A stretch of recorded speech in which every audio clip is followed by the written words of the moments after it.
Welcome, everybody, to the Huddle, KGUN 9's weekly streaming sports talk show. I'm Jason Barr, joined by Pat Paris. Pat, good afternoon. Hi, Jason. Pat, we're going to talk a little Arizona basketball, some Arizona football, of course. We're going to start with our Huddle poll question. All right. We're going to do so, though. We've got something a little different for the Huddle poll question. Just kind of a score that kind of jumped out to me. ASU basketball had a preseason game with the jumps out at me there. Had a preseason game against Duke and lost, 103 to 47. Yes. Okay. So 103-47, I believe. And so the whole poll question is, so this is for U of A fans to pile on, I suppose. Ha, ha, ha. B, ASU is young and talented, so don't laugh. C, who cares about the preseason? Or D, who cares about ASU? And Pat, knowing your personality, you're not going with A. I don't think you're going with B. So I think you're going with D. That's my guess. You're going with D. Do I know you well enough? You're right. But there's a little bit of truth, as sometimes happens with your poll questions. A little bit of truth. You want to laugh at first. They are young. They have some talent. I wouldn't say they're talented. ASU. I don't know. I'm going with B. I think they're young and talented. Yeah, I don't think they're that talented, Jason. I know they have a player or two, but I don't think they're that. They have no depth. They're not talented depth-wise. They're not going to be able to hang in the Big 12 at all this year. There's a little truth. Who cares? It's preseason. It was exhibition. Why are they playing each other in an exhibition game, by the way? Because of Bobby Hurley's connection. Well, I understand that. But you know what I mean? Why not just play your first game of the year like we did last year? Arizona went to Duke last year. So, yeah, who cares about ASU? That's me. But no, there's a little bit of everything in there for me. I really, I want to laugh, but you don't want to laugh too hard. I'm not the kind that puts up the no pity for the kitty kind of signs, Jason. You know that, because what goes around, it comes around. So, yeah, I'm going to go with D. Who cares about ASU? Yeah. I learned that pretty quickly when I joined KGUN a while back. I'll never forget. There was a three-way starting quarterback battle in 2012 for the ASU quarterback position. And I reported on the news who won, and people called up. We're like, we don't care. We don't. You don't know when you live on the East Coast, you grow up on the East Coast and you move here, you think that, okay, there's going to be a bunch of ASU fans too. 2 hours away. Yeah. I never would have guessed it was 98% U of A or higher than that here. No. And Jason, to be honest, I had friends growing up here. I had friends that went to ASU. I got offered a scholarship to go run track at ASU. I passed it up, of course, but there are people that go, but there's just something about Tucson is just not Tempe, and it's just, we're never going to root for those guys, the guys up north. But to me, you could have run the score on the air and people would have been like, oh, that's great, that's funny. But Right. All right. So why don't we stick with basketball for a little bit, and then we'll finish with football, because I think once we get to football, we're going to get pretty heavy on it. But Arizona basketball, 2 preseason wins, and I think we've got some video of them against Point Loma last night, where they do pretty well. We'll start with some stats here with Jaden Bradley, who had 16 of his 24 in the first half. He had terrific analytics last year with his plus minus and all the other stuff. So he's ready to take over point guard. Yep. Townsend and Awaka are seeing some time at the big positions with Mo Krivas still coming back from a foot injury. Henry Visar's looked much improved and healthy this year.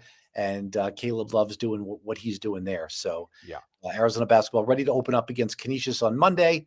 And I think, look, they're doing what they've done, Pat, the past 3 years, which is just pass the eye test early. That's it. Yeah, that's your favorite saying, and I wholeheartedly agree. There's an eye test that they definitely have passed under Tommy Lloyd every single season.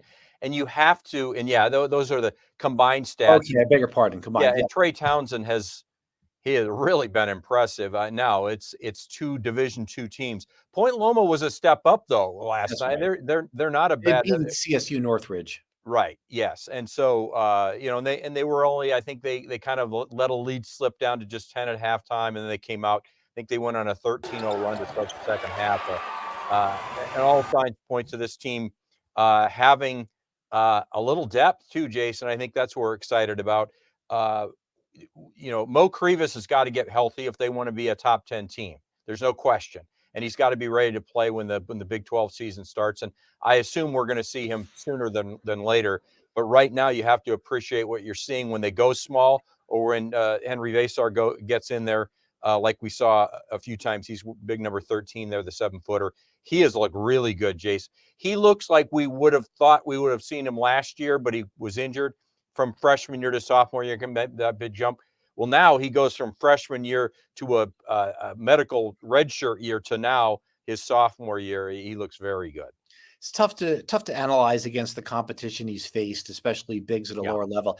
I'll tell you, Pat, though, the number one thing I'm not going to miss from last year's team is Umar Balo's foul shooting. Oh my gosh.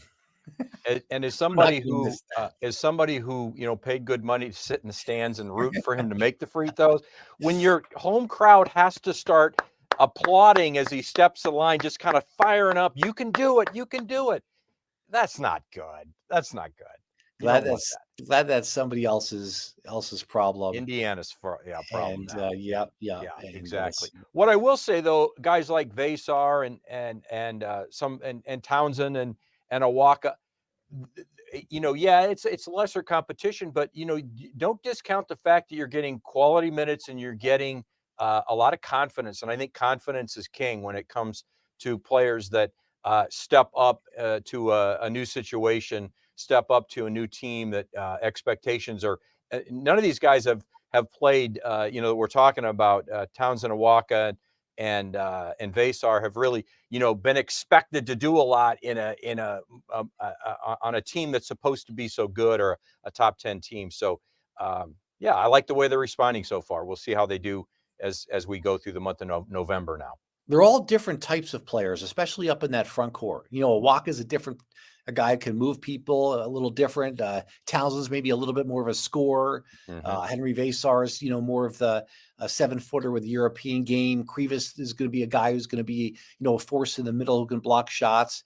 They're all different players in that front court too, I've noticed. And that's what I talk about, depth and it's quality depth. So, if you don't start, don't worry, you're going to get in there and you're going to have be able to have an impact. And it might be you kind of ride the hot hand. There might be a guy on a given night that it just matches up better against Kansas or Iowa State or Houston or whatever. And that's exciting because in the past, the downfall of this team the last few years is they get bad matchups and there's really nowhere to go. And you've talked about not having enough of a rotation, and you get 9 deep now. I think you're pretty confident with 9 deep on this rotation. Who knows? Maybe even 10. We'll see. Yeah, I think Carter Bryant and Connor Martinez might be 9-10 on the could be on the but depth. Carter Bryant, he's going to get playing time just because he's so athletic. I mean, he's just so. And that's 9 guys right now. Right, is healthy. 8 if they're not. So yeah. All right. I'm Jason Barres, Pat Paris. We're here on the Huddle, KGO9's weekly streaming sports talk show, and we'll get here. We'll talk about Arizona football now and the 4-game losing streak and the disappointing season. And we can sit here and I can sit here and I can pile on. Oh, the coach stinks, all that.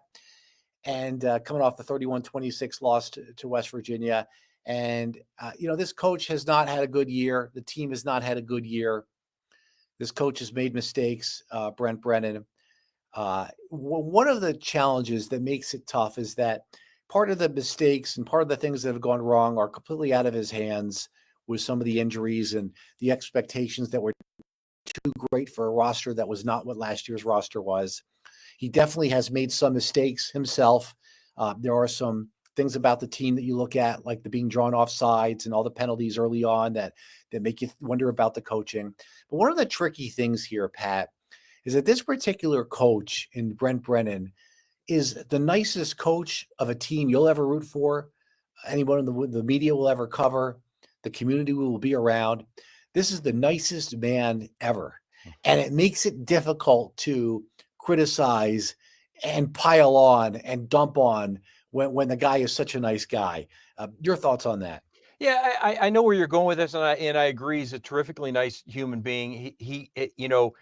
I kind of gravitated towards him as a coach coming to Arizona because of this pedigree, because of the coaching tree of Dick Tomey, and I thought it would be a good fit eventually.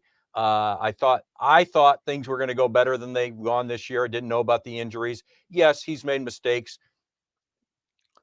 but his staff has to share in that as well. It's not just the head coach, the coordinators, the position coaches.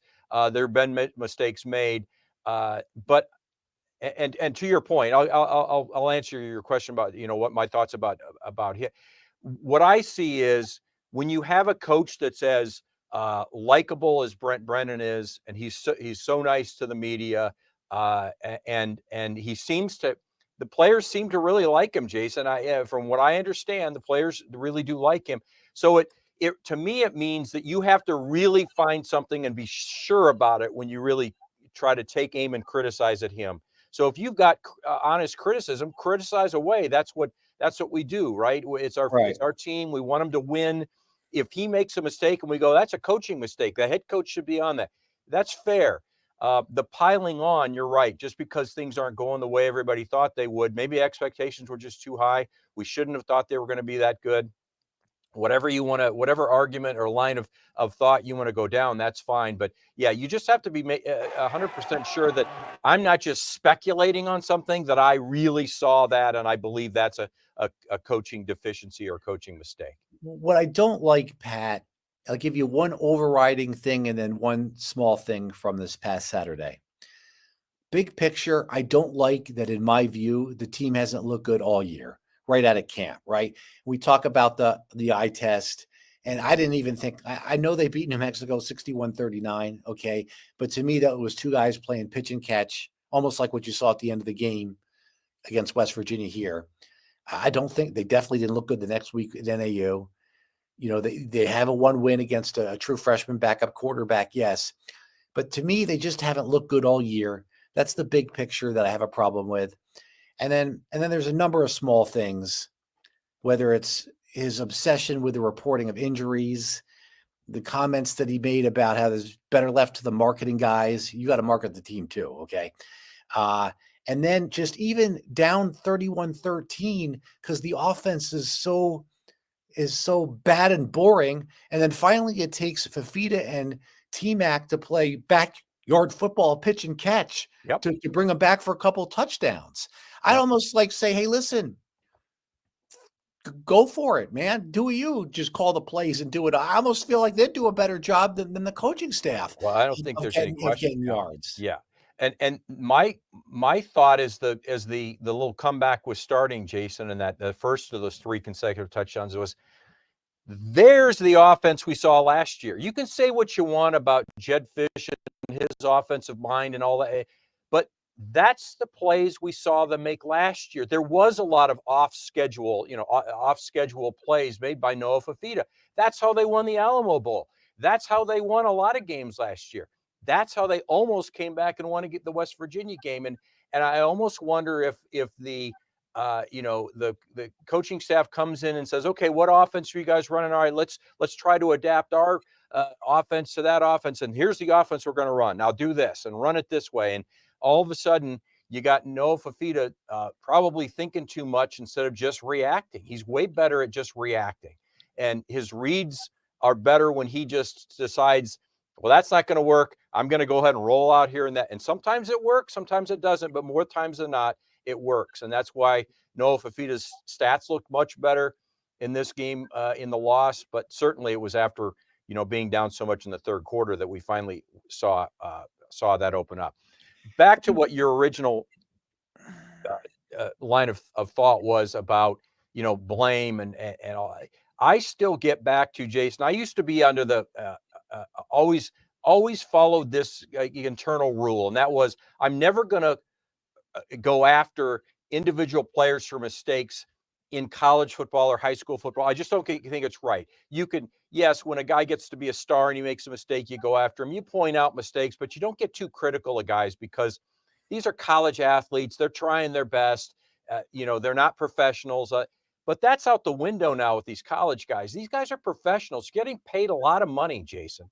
And I think that, you can blame Brent Brennan, you can blame coaches on the staff, but when it comes down to it, those jumping off sides, that's on that player. You can't have a false start. You can't jump off sides on defense. You're right over the ball. Don't jump off sides. When you're not making catches, when you're not blocking guys and you're getting paid, tens of thousands of dollars on an NIL, or in the case of a Noah Fafita or T-Mac, probably $1 million, whatever they're getting paid. Make some plays, and you can get criticized because you're not making the plays. So I'll criticize the coach when I see it, but I'm going to criticize these players too, because they're no longer amateurs, Jason. They're making good money, money that in a roundabout way, some of us contribute to with our different events that we go to or sponsor at the U of A, and they've got to play like professionals instead of playing like amateurs, because they're getting paid.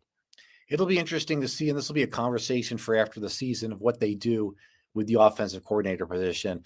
No matter how good or bad they did this year or do this year, I don't expect Dino Babers to be here more than a year. I think he can get a head coaching job next year at a mid-level program based on his experience at a Power 4 program and based on how clean a program he ran and how many kids he graduated, and that he did get to, a few bowl games. So I think that Dino Babers is going to get a head coaching job. I think he's got a good chance to at the end of the year, whether they did well this year or not. And then the question is, okay, so Matt Adkins right now is the kind of the de facto offensive coordinator because he's taken over the play calling. Do they bring in somebody to put in an offense that this team doesn't have right now? Or is he elevated to full-time offensive coordinator? We'll get to this at the end of the season, but I think that's going to be one of the bigger questions going into the offseason. Yeah, I think you're right. I think that has to be looked at. You have to look at everything when things are disappointing like they are at 3-5 and just one win in the Big 12 so far. But they've played 6 Big 12 teams and have one win. Yes, the true freshman backup quarterback. Right, and one of them doesn't even count. And by the way, Utah, it doesn't matter if Cam Rising's playing or not. They're just not a good football team. They're not, and Cam Rising isn't that good. Everybody overblows that guy. I've just not been impressed. The last 2 years, he's been hurt more than he's played. You got to, Charles Barkley said this: the best ability for a player is availability. That's it. Best ability for a player is availability. 50% of life is showing up, right? That's it. All right, so they go to Central Florida this week. You think Arizona's got issues? Central Florida's lost 5 in a row, and Gus Malzahn fired the defensive coordinator this past week. So who knows? Maybe they come out and have some spirited defensive effort, and catch Arizona off guard. They've got the home game, but this winning streak this losing streak can start to spiral. It can. And now there are things to build on. What we haven't seen the last few weeks is what can we really build off of if you're the Wildcats. What you're saying, what can we build off? There was some things to build off defensively as well. They made some plays. They just didn't make enough plays defensively, and offensively they made some plays once they got down, and they've got to, as Noah Fafita said, we got to start out faster. We can't just play the way we played for 2.5 quarters and then all of a sudden try to turn it on when you're that far down. By the way, Jason, you got to be excited about this game at Central Florida coming up Saturday. You were telling me it's the space game. Arizona is going to play. Tell me more about what this means, the space game. Let me tell you about the space game, Jason. So the space game for Central Florida actually goes back to their roots as Florida Tech. That was originally, the school was Florida Tech, formed in 1963 to support the space program at Cape Canaveral. So Orlando, real close to Cape Canaveral, Cape Kennedy. And so the space game is kind of a tribute to their roots. And they've got a mascot named the Citronaut. And you've got to take a look at this, Jason. The Citronaut, there he is. So FTU is you see right there is Florida Technical University. So this is a citrus fruit that's an astronaut? It's a citrus because of their two primary ventures in Central Florida are oranges and space, right? Okay. So the president of the school in 1969 created this mascot, the Citronaut, and the Citronaut will be featured prominently in the space game. By the way, Arizona, if they were to win the space game, would be the first space game opponent for Central Florida to actually win the game. Central Florida is 7-0 all time in space games. So then this is relatively new. They've only been doing this for 7 Yeah, this will be the 8th time they've had this game. Yes. Yeah. This is a new tradition, a And fairly so new for tradition. a fan watching in Tucson, are we going to notice anything different in the stands or the The announcement? uniforms they wear, you're going to see their unique, like third jersey kind of thing. It's a look. It's kind of got a retro space theme to it. So you'll notice that their uniforms are a little different. This Citronaut mascot, they have a big blow up Citronaut mascot that'll be walking around on the sidelines. So yeah, you'll notice it. Okay, I have a interesting. niece that goes there, by the way. She's going to be a doctor. She goes there. So this is why I know it. In fact, she's a trainer on the an athletic trainer Oh, what on else? the Now staff. we're finding some stuff out here So then. but she's a student trainer. So she's one of those that runs the water out, that kind of stuff. So Should we do a story on this on K-Gun in the next couple of no, days? absolutely not. Why not?